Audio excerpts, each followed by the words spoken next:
In today's video, I'll show you how to add duration in Monday.com to track task timelines and manage projects more efficiently. Start by opening the board where you want to add a timeline. Make sure you're on the correct board to avoid any mix-ups. At the top of your columns, click the plus icon to add a new column. From the list, select Timeline.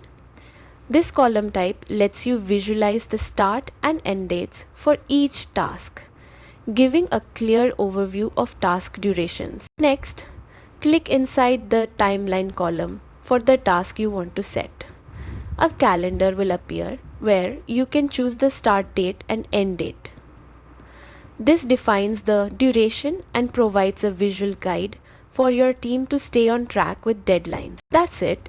Your timeline is now set, helping you monitor durations, plan tasks effectively, and keep your projects organized. Thanks for watching, and start using timelines to make project management smoother and more efficient on Monday.com.